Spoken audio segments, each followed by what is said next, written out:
It's strange how mercy finds you, usually on the day you least expect it. For me, it was a Tuesday in late May, the kind of Texas afternoon where the air feels like it's holding its breath. The sky had turned a bruised gray, and the radio kept warning about a tornado touching down 2 counties over. At the time, I was stacking books in my third-grade classroom, marking the last week of school before summer break.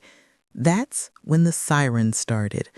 Long, low, trembling, the kind that freezes every mother's heart and sends every child running for shelter.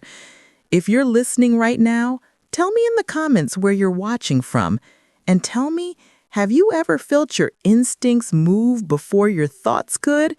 Because that's what happened to me. I remember yelling, "Under the desks, now!" 30 tiny voices obeyed, and within seconds the lights flickered out. Wind roared outside like a freight train. Something heavy slammed against the door. For a moment, I thought the whole building might lift off the ground. Then, through the storm's howl, I heard a sound I'll never forget. A child's scream, faint and distant from outside. My mind said, "Stay put," but my heart, the same heart that buried a husband and kept teaching anyway, it said, "Go." I pushed open the side door, rain slicing sideways like needles, trees bent in prayer. Across the field, through flashes of lightning, I saw a small figure by the old oak. A girl, maybe 7, clutching a fence post, her pink dress whipped by the wind. I ran. Every step felt like pushing through water. The air itself was alive, pulling and twisting. The sky so dark it looked bruised. When I reached her, she was sobbing so hard she couldn't breathe. "Hold on to me, sweetheart," I shouted, wrapping my arms around her small shoulders. "We're going to make it." I pulled her toward the concrete drainage ditch, the only shelter nearby.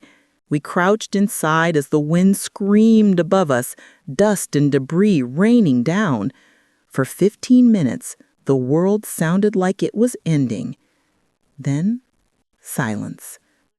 When I opened my eyes, the storm had passed. The oak tree was gone. Half the roof of the school had blown off, and the little girl in my arms was shaking, but alive. "Are you hurt?" I asked. She shook her head, tears streaking mud across her cheeks. "What's your name?" She whispered it, barely audible. "Lila." And then my stomach dropped. Because Lila was her daughter. If you've ever done something kind for someone who didn't deserve it, click the heart. Because I did, and it cost me everything. You see, everyone in town knew about her, Melissa Turner, the woman who'd made it her mission to turn the whole community against me after I caught her husband cheating years ago. Not with me, but she thought it was. Rumors grow fast in small towns, like weeds after rain. And by the time truth catches up, reputation's already gone. Melissa and I hadn't spoken in almost 8 years. She'd look right through me at church. Once, she told her friends I'd played saint in public and snake in private. I ignored it. You learn to, when people decide what kind of villain you are. But now, here was her daughter in my arms, alive because I didn't stop to remember who she belonged to. By the time we got back to the school, the fire trucks were arriving. Someone shouted, "Is everyone accounted for?" I handed Lila over to the paramedics, and within minutes, Melissa was there. Soaking wet, mascara streaked, running across the field barefoot. When she saw me holding her child, she froze. Her eyes. I'll never forget them. Not gratitude, not relief, just confusion. Like she couldn't decide whether to thank me or slap me. I said softly, "She's all right." She was by the oak. Melissa knelt, wrapped her arms around Lila, then looked up at me. For a second, I saw tears in her eyes. She said thank you and turned away. Later that night, the news ran a story about the storm. Local teacher saves child. Photo of me holding a blanket around Leela. It should have been a simple story of kindness. But kindness, in small towns, can stir things up, especially when mercy blurs the lines of old grudges. If you're still here, stay close. Because that day, I thought I'd done something good. I thought saving her child might finally bury the past. But what I didn't know was, I just handed my enemy the one thing she needed to destroy me for good. The morning after the storm, the whole town smelled like wet earth and broken promises.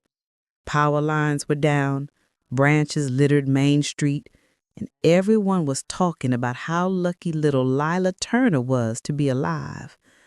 Everywhere I went, people smiled kindly. "Bless your heart, Ruth," they said. "You're a hero." But in a town like ours, hero is just another word that can turn sour if you say it too many times. If you're watching this, tell me where you're from. Have you ever lived in a place where everyone knows everyone and still no one really knows the truth? By the end of that week, my mailbox was full of cards. Parents thanking me, students drawing tornadoes with stick figures holding hands. It almost felt like peace. Almost. Then came the letter. It was written on pink stationery, neat cursive, perfume on the paper, Melissa Turner's handwriting. "Ruth, I owe you my child's life. I can't stop thinking about how close I came to losing her. You've shown me that even people we misunderstand can have goodness in them. I'd like to make peace. Dinner on Friday? My treat. Melissa." I stared at it for a long time.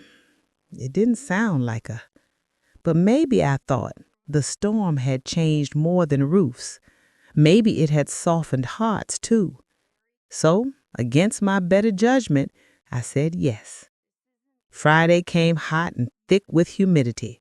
She greeted me at her porch in a sundress, smiling like we hadn't spent the last decade pretending the other didn't exist. Inside, the table was set for two. Lila sat in the living room coloring, glancing shyly at me like she remembered the sound of my voice from that day. We ate roast chicken and cornbread. She poured sweet tea, talked about the storm, how the insurance was being difficult, how lonely she'd been since her divorce. And then she said it. "You're a good woman, Ruth. I was wrong about you." It sounded sincere, but there was something in her smile, something rehearsed. If you've ever been complimented by someone who once tried to destroy you, you know the praise tastes like rust. That dinner was the first of many. Soon she was stopping by my classroom just to say hi. Then she began volunteering for school events, bringing cookies, joining committees. People noticed. "Isn't it wonderful?" they said. They finally made up. At first, it was harmless. Then, it wasn't. It started small. She'd show up unannounced with groceries. "I thought you could use the help living alone." Or she'd tell people, "I keep an eye on Ruth. She's not as young as she used to be." Her tone always sounded sweet, but her words landed like stones. Then one afternoon, I overheard two mothers whispering outside the teacher's lounge. "Melissa says Ruth's been drinking again." "Really? I thought she quit after her husband passed." I hadn't touched alcohol in 10 years. I confronted her. She laughed softly. "Oh, Ruth, people just love to talk. You know how it is." "Yes," I said, "I do." That was the first time I saw her real face again, the one she used when she thought she could control the story. She smiled that old smile, the one that said, I own this town, and I can own you, too. If you've ever seen the same person play victim and villain in the same breath, hit the heart. Because that's when I realized saving her child had given her something worse than gratitude. It had given her power over me. Within months, the whispers grew louder. At the grocery store, people stopped meeting my eyes. Someone accidentally left a church bulletin in my mailbox with the words "Pride Before the Fall" circled in red. I found out later Melissa had started a prayer group for me, asking God to help Ruth face her demons. And when the school board met that spring, she was there, sitting in the front row, nodding politely while a parent suggested maybe someone younger should take over my class next year. That night, I couldn't sleep. I sat at the kitchen table with the storm radio still on the counter. It was quiet now, the batteries long dead. I ran my fingers along its cracked edge, a reminder of the day I'd saved her child. Mercy had turned into a mirror, and I didn't like what it was showing me. The next morning, I found another letter on my porch. Same pink stationery. You can't undo what's been done, Ruth. Some debts are heavier than others. No signature this time, just perfume. The same sickly sweet kind she'd worn to dinner. If you're still listening, stay with me. Because this was the moment I realized the storm hadn't ended that day. It had just moved inside the walls of my life. And Melissa Turner was learning how to make thunder without the weather. In small towns, storms don't end when the sky clears. They learn your name and keep raining where you live. By August, folks had finished patching roofs and replacing windows. Yards were clean, power lines were restored, but the part of town that needed fixing, the talking, stayed broken. And Melissa Turner knew how to use a broken thing. The first crack came at the beginning of the school year. I polished the room until it smelled like pencils and lemon oil. Little paper kites hung from the ceiling, each with a student's name. On the board, I had written in blue chalk, "Welcome back. We begin again." At 7:40, the principal, Mr. Salinas, tapped on my door. He's a good man, kind eyes, careful speech. He held a folder like it weighed more than paper. "Ruth," he said, closing the door behind him, "I need to make you aware of a concern." I waited. Teachers learn to let silence tell you how serious something is. He opened the folder. "We've received an anonymous letter. Claims you've been unwell. Mentions drinking. Mentions forgetfulness." I felt something cold pass through me. "Anonymous?" He nodded. "Procedure says I have to document the conversation. That's all for now." I could see it in his face. He didn't believe it. But the word procedure is just another way of saying a shadow has entered the room and we have to treat it like a person. I signed the form. My hand didn't shake. I wouldn't give the shadow the pleasure. If you're listening, tell me in the comments where you're watching from. And answer me this. Have you ever had to defend yourself from a rumor that didn't have a face? A week later, it wasn't a letter. It was two women whispering in the pickup line. Bless her heart, she's still trying. I heard Melissa has been helping, volunteering in her room. She always was a saint. Saints, villains. We hand out halos and horns in this town like party favors, then forget who we gave them to. That Friday, Melissa showed up at dismissal with a tray of cupcakes, all pink frosting and sprinkles. She sang, as if we were old friends. She turned to the mothers in the doorway. I just want to support Ms. Carter however I can after all she's been through. After I'd been through? I saved her child. But now, somehow, the story had moved. The storm had moved, and I was the house with a weak foundation. We had open house 2 weeks later. The hallways smelled like fresh paint and cinnamon cleaner. I put a crock pot of cider on my desk, like always. Parents filed in. Smiles, handshakes, we love what you do with the kids. Halfway through, Melissa appeared beside my reading corner, already seated as if she belonged to the room.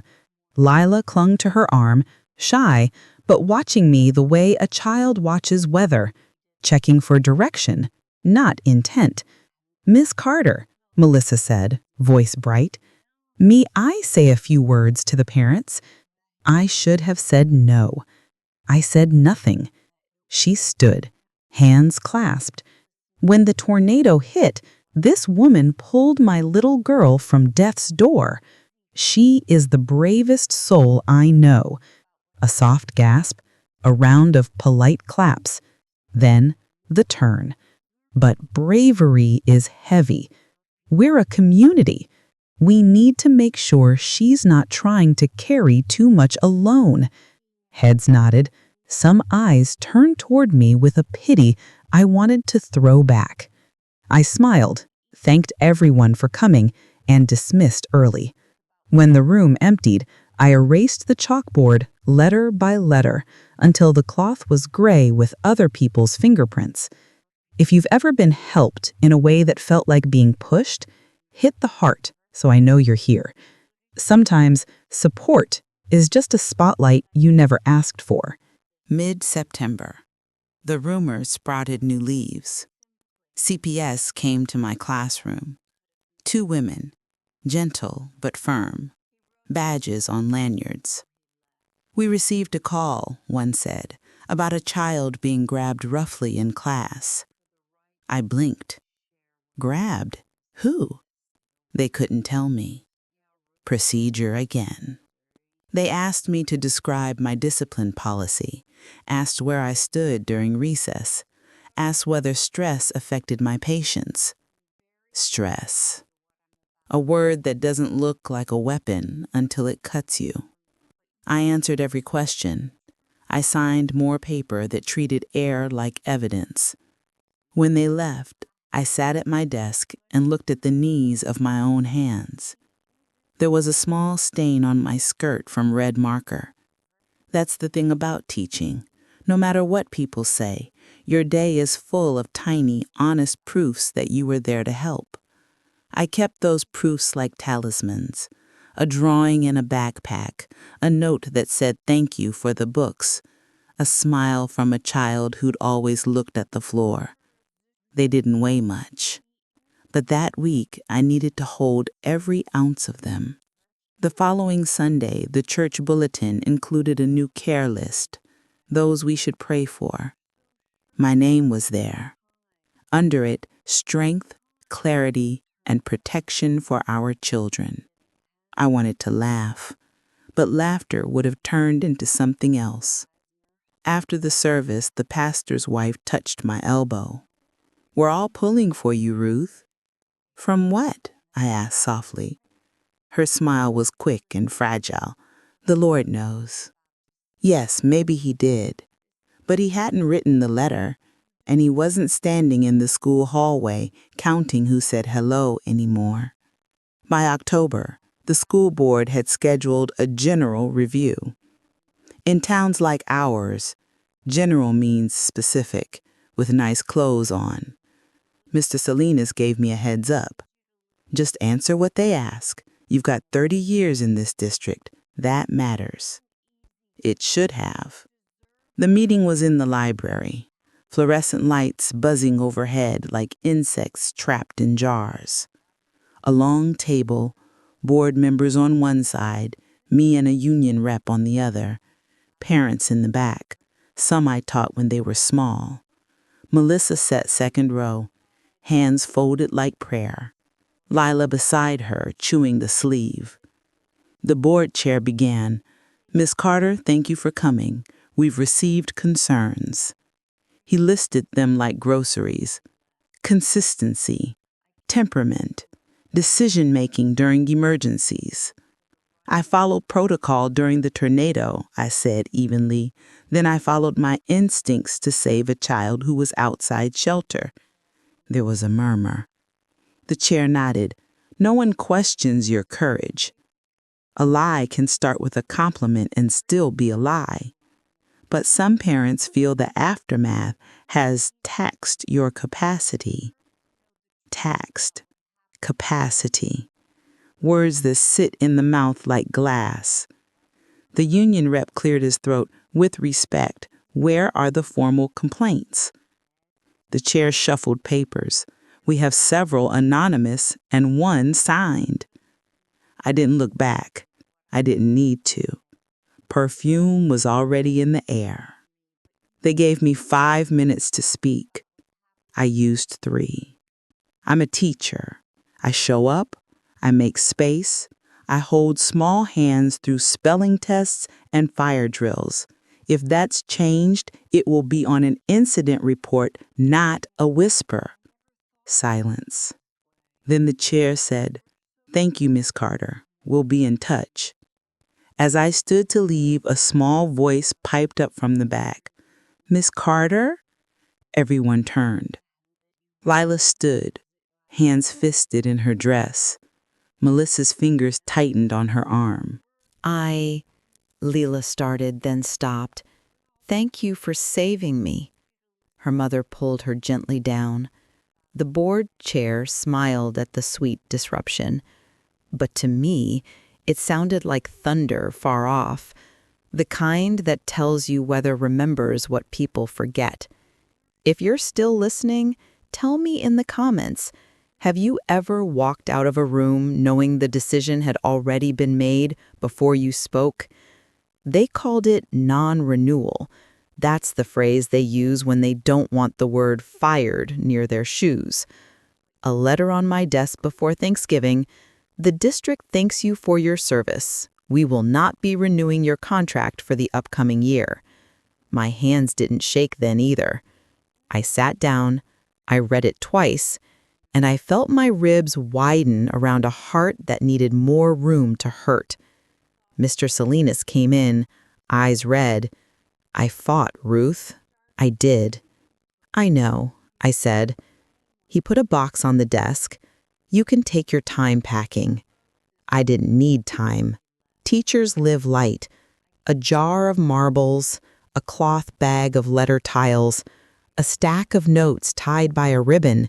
You're the best. You taught me to like reading. I like when you say my name soft. I placed the ribbon stack on top. At dismissal, the kids swarmed, sticky with orange slices. "Will you be here after Christmas?" one asked. "Yes," I lied, because breaking a child's hope in the hallway is a sin. I would be there, everywhere, in the books I'd chosen and the routines I'd built. Teachers don't leave. Our absence keeps teaching. That night, I walked into my kitchen, and the house felt too tidy, like a stage after the actors go home.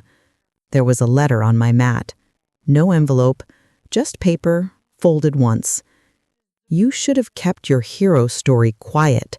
Saints fall harder." No signature, but the same perfume, sweet and stubborn, like a memory that won't leave. I sat down and wrote 2 words on my notepad. Enough, later. Enough for what I would no longer absorb. Later for when I would answer, not in heat, but in light. The final unraveling came at the Christmas parade. Our town does it old-fashioned, flatbed trucks with tinsel, the marching band and Santa hats, kids catching candy in mittened hands. I stood near the hardware store, wrapped in my late husband's scarf. The air smelled like diesel, pine, and someone's caramel kettle corn. Down the street, the PTA float rolled by. Painted letters, "Thank you to our community guardian, Melissa Turner." Below it, a printed photo. The one from the news. Me, holding a blanket around Leela, face turned away in the rain. The float slowed in front of me, almost theatrically. Melissa waved like a pageant queen, humble as a mirror. People clapped. A few glanced at me and clapped harder. I stepped back into the shadow of the store awning and thought, there it is. The story found its throne. Not the saving of the saving. If you've ever watched your own act of kindness get repackaged with someone else's bow, leave a comment. I want to know how you kept your hands from tearing the ribbon. 2 days later, a letter arrived from the district's legal office. Short, formal. Due to recent concerns and in the best interest of the community, the district requests you refrain from attending campus events for the remainder of the term. I laughed, out loud, in my quiet kitchen. After 30 years, I had become a visitor to the rooms I'd made warm. I took the letter to my porch and held it up against the sky. The late afternoon light caught in the paper fibers like frost. I whispered, to no one and to God, I did the right thing. And in the stillness that followed, it felt like I heard back, you did. That doesn't mean they will. I thought it couldn't fall farther. Then January came, with its hard white light, and brought a final cruelty. My mailbox held a small brown envelope. Inside, copies of a statement Melissa had filed with the county clerk. It didn't accuse me of a crime. It did something worse. It framed me as unstable, suggested I'd fixated on her child, inserting myself where I shouldn't, and urged appropriate boundaries for the safety and comfort of all involved. It was expertly worded. Not a knife. 1,000 tiny needles, all thin enough to slide past skin. I called no one. I made tea. I sat with the cup in both hands until it cooled and my palms remembered warmth could arrive without permission. Then I wrote a letter of my own, not to the clerk, to myself. Hold fast. Do not perform pain. Kindness does not require applause. Truth keeps better than bread. It will still be good when they're hungry. I placed it in my Bible beside Psalm 27. The page already knew how to carry weight. The next week, a knock on my door. I opened it to find Lila on my steps, jacket unzipped, breath fogging in the air. Behind her, Melissa's car idled by the curb. "Sweetheart," I said, kneeling so our eyes were level, "you okay?" She looked down, then up fast, like children look when they're choosing courage like a marble from a jar. "Thank you," she whispered, voice small but steady, "for the storm." Her mother honked lightly, "Lila." She flinched, then added quickly, like a child hiding a treasure in the sand, "And for the books." I wanted to ask, which ones? The rainbow readers? The poems? The one about a girl and her kite? But the honk came again. "Go on," I said softly. "Zip your jacket." She did. Then she looked at me one last time, eyes filled with something I recognized, the wish that truth had a louder voice. She ran to the car. The door slammed. Melissa didn't look at me. They pulled away, tail lights flickering red at the stop sign, then gone. I stood on the porch with my hands in the pockets of a coat that used to hold my husband's gloves. The air smelt like cedar and cold metal. I closed my eyes and let a single tear move where it needed to. Not many, just one. enough to tell my body I believed it. If you're still here, write, "I'm still here" in the comments, because I am. And sometimes survival is just that sentence said out loud. On my last day in the classroom, I came early. Sunrise washed the windows pale gold. I opened the closet and took down the paper kites. One by one, I laid them on the tables like blessings. When the kids arrived, we did what we always did: calendar, morning song, the jar where we placed one good word each day. Today, I let them choose two.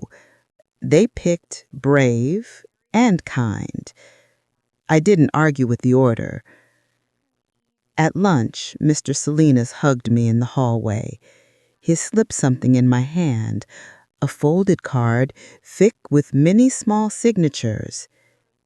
"From the staff," he said, voice rough. "Don't read it here." I didn't. I tucked it next to the ribbon notes in my box.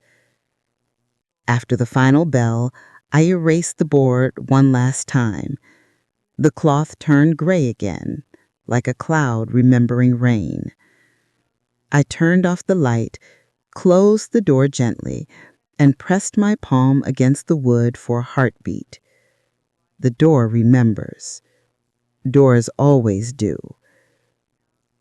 At home, I set the box on my kitchen table and brewed tea.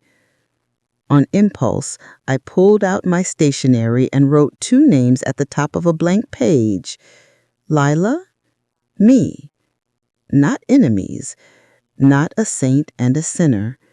Just two people who survived the same storm and were told different stories about what it meant. I didn't know it then, but that page would matter. It would be waiting when the child who couldn't speak found her voice. Because truth is patient. Children even more so. If you're still listening, stay with me.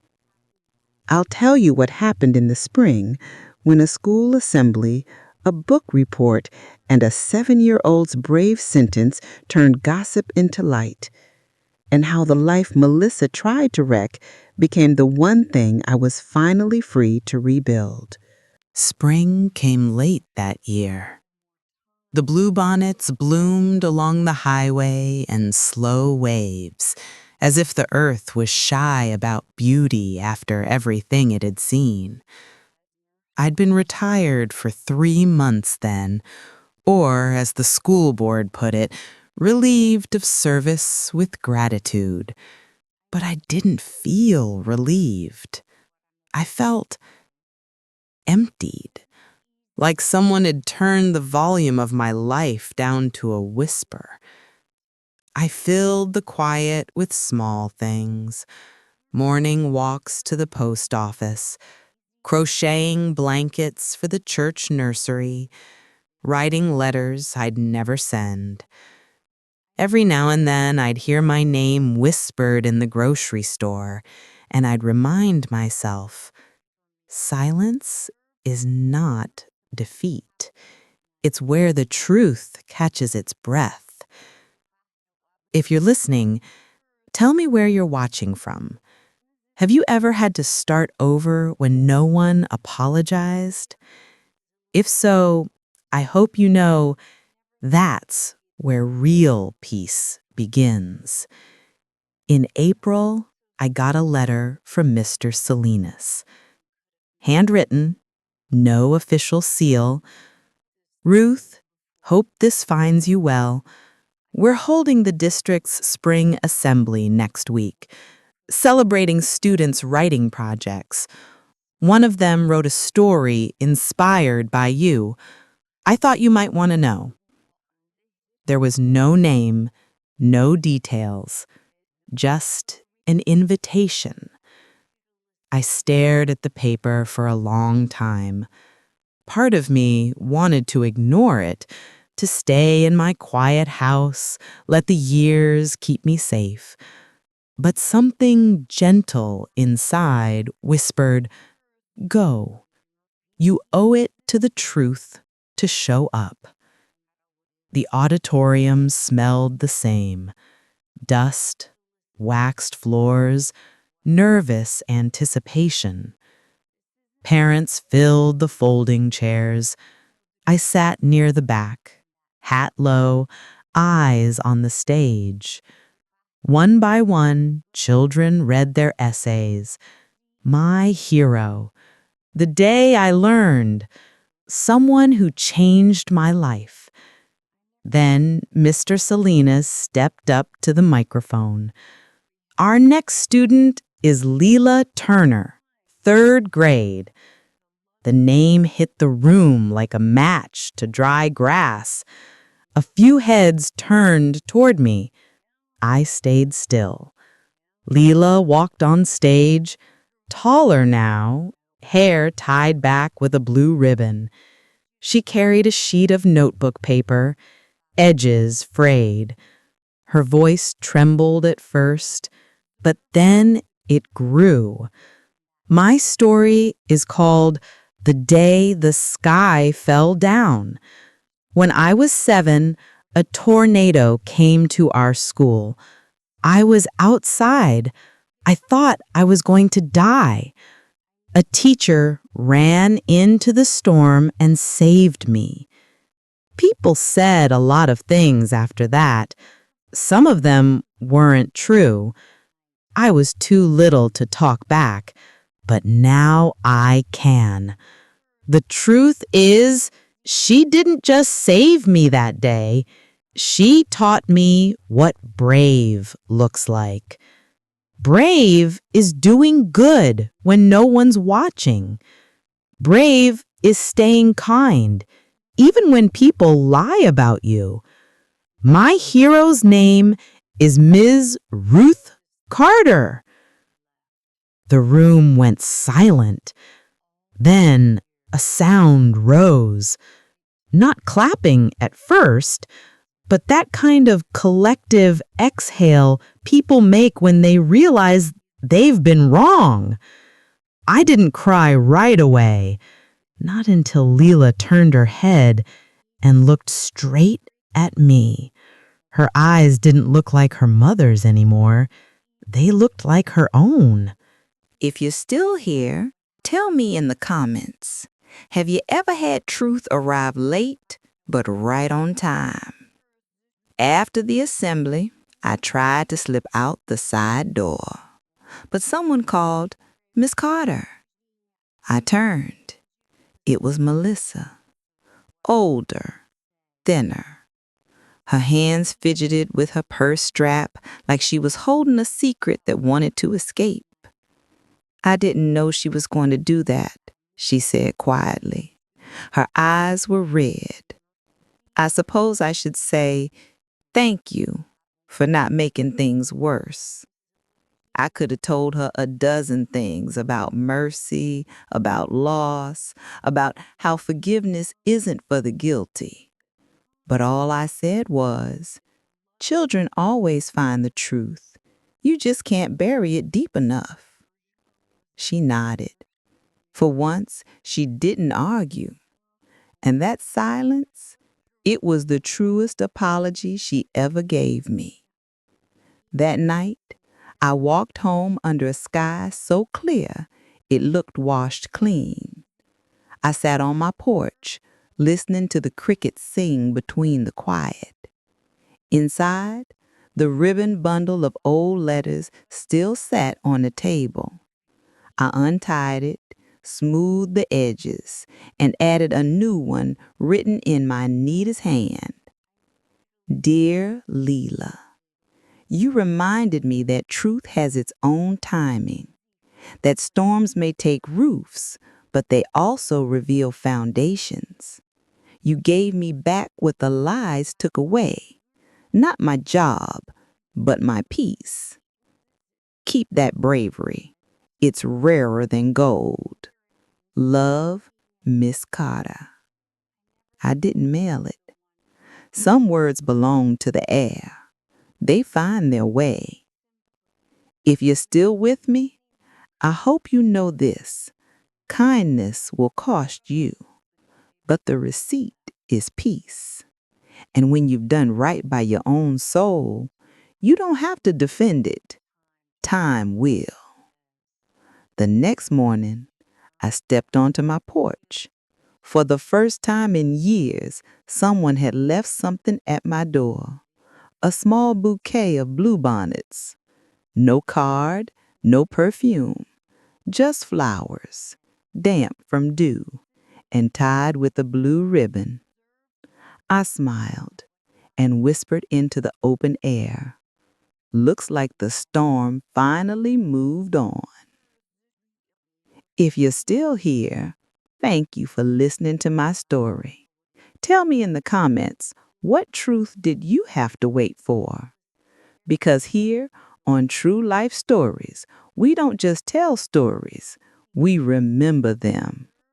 Subscribe, stay with us, and help the silence end one true story at a time.